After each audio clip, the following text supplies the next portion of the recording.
द्वादश अध्याय देवी के चरित्र और पाठ का महत्व।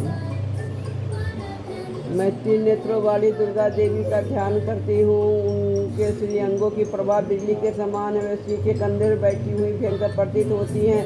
हाथों में तलवार और ढाल लिए अनेक कन्याएं उनकी सेवा में खड़ी हैं। वे अपने हाथों में चक्र, गदा, तलवार, ढाल, बाण, धनुष, पाश और तर्जनी मुद्रा धारण किए हुए हैं। उनका स्वरूप अग्निमय है तथा वे माथे पर चंद्रमा का मुकुट धारण करती हैं। देवी बोली, देवताओं जो कार्तिक होकर प्रतिदिन स्थितियों से मेरा स्तमन करेगा, उसकी सारी बाधा मैं निश्चय दूर कर दूंगी। जो मधु कैटभ का नाश, महिषासुर का वध और शुंभ निशुंभ के संहार के प्रसंग का पाठ करेंगे अथवा तथा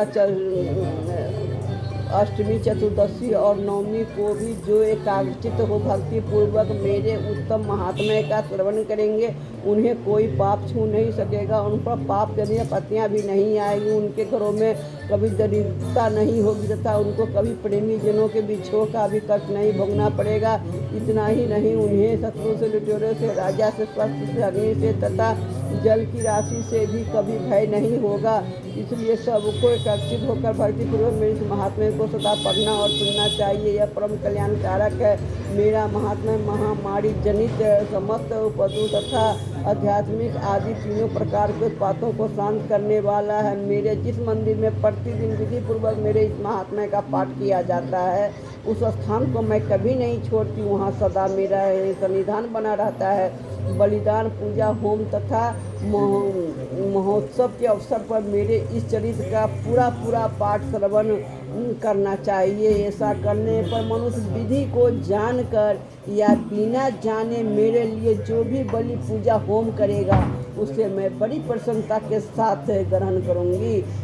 शरद काल में जो वार्षिक महापूजा की जाती है, उस अवसर पर मेरे जो इस महात्म्य को भक्तिपूर्वक सुनेगा, वह मनुष्य मेरे प्रसाद से सब बाधाओं से मुक्त तथा धन, धान एवं पुत्र से संपन्न होगा।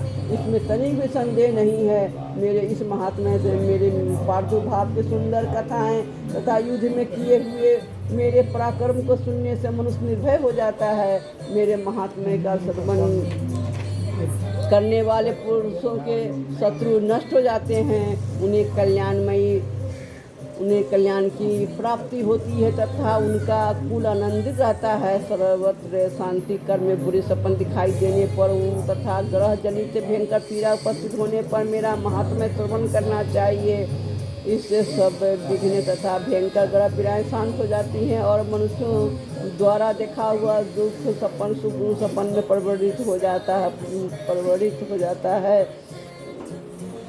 बाल ग्रहों से आक्रांत हुए बालकों के लिए यह महात्म्य शांति कारक है तथा मनुष्यों के संगठन में फुट होने पर यह अच्छी प्रकार मित्रता करने वाला होता है। यह महात्म्य समस्त दुराचारियों के बल का नाश करने वाला है। इसके पाठ मात्र 6 भोजों 50 का नाश हो जाता है। मेरा यह महात्म्य मेरे समीप्य की प्राप्ति करने वाला है। पुष्प, पशु, अर्ध, धूप, दीप, गंध आदि उत्तम सामग्रियों द्वारा पूजन करने से, ब्राह्मणों को भोजन कराने से, होम करने से, प्रतिदिन अभिषेक करने से, नाना प्रकार के भोगों का अर्पण करने से तथा दान देने से आदि से एक बार जो मेरी अर्चना की जाती है और मुझे जितनी प्रसन्नता होती है उतनी प्रसन्नता मेरे इस उत्तम चरित्र का एक बार श्रवण करने मात्र से यह महात्म्य श्रवण करने पर पापों को हर लेता है, आरोग्य प्रदान करता है, मेरे प्रादुर्भाव का कीर्तन समभूतों से रक्षा करता है तथा मेरा युद्ध विषयक चरित्र दुष्ट दैत्यों का संहार करने वाला है। इसके श्रवण करने पर मनुष्यों को शत्रु का भय नहीं रहता। देवताओं, तुमने और महर्षियों ने जो मेरी स्तुतियाँ की है तथा ब्रह्मा जी ने स्तुतियाँ की है, वे सभी कल्याणमयी बुद्धि प्रदान करती हैं। वन में, सुने मार्ग में अथवा जनावर से घिर जाने पर, निर्जन स्थान में लुटेरों के दाव में पड़ जाने तथा शत्रुओं के से पकड़े जाने पर अथवा जंगल में सिंह, व्याघ्र या जंगली हाथियों के पीछा करने पर, कुपित राजा के आदेश से बद्ध या बंधन के स्थान में ले जाए जाने पर अथवा महासागर में नाव पर बैठने के बाद भारी तूफान से नाव के डगमग होने पर और अत्यंत भयंकर युद्ध में शस्त्रों का प्रहार होने पर अथवा वेदना से पीड़ित होने पर, वरना सभी भयानक बाधाओं के उपस्थित होने पर जो मेरे इस चरित्र का स्मरण करता है वह मनुष्य संकट से मुक्त हो जाता है। मेरे प्रभाव से कीट आदि हिंसक जंतु नष्ट हो जाते हैं तथा लुटेरे शत्रु भी मेरे चरित्र का स्मरण करने वाले पुरुष से दूर भागते हैं। ऋषि कहते हैं योग कहकर प्रचंड पराक्रम वाली भगवती चंडिका सब देवताओं को देखते देखते वहीं अंतर ध्यान हो गई थी। समस्त देवता भी शत्रुओं के मारे जाने से निर्भय हो पहले की भांति यज्ञ भाग का उपभोग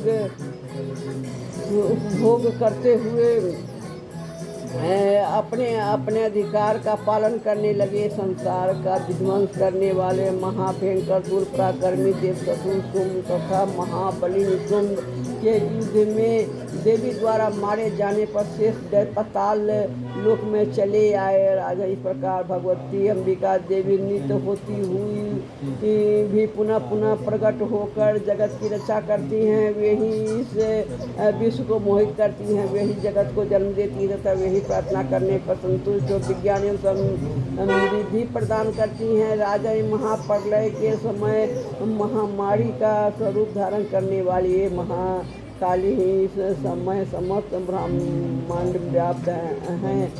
वे ही समय समय पर महामारी होती और वे ही स्वयं अजन्मा होती हुई भी सृष्टि के रूप में प्रकट होती हैं। वे ही सनातनी देवी ही समयानुसार संपूर्ण भूतों की रक्षा करती हैं। मनुष्यों के उदय के समय वे ही घर में लक्ष्मी के रूप में स्थित हो उन्नति प्रदान करती हैं और वे ही अभाव के समय दरिद्रता बनकर विनाश का कारण होती हैं। उस पर धूप गंध आदि से पूजन करके उनकी स्तुति करने पर वे धन पुत्र धार्मिक बुद्धि तथा उत्तम गति प्रदान करती हैं। इस प्रकार मार्कंडेय पुराण में सर्वाणी मनमंत्र कथा के अंतर्गत देवी महात्मा में फल स्तुति नामक ब्रह्माध्याय पूरा हुआ। जय मामदेव।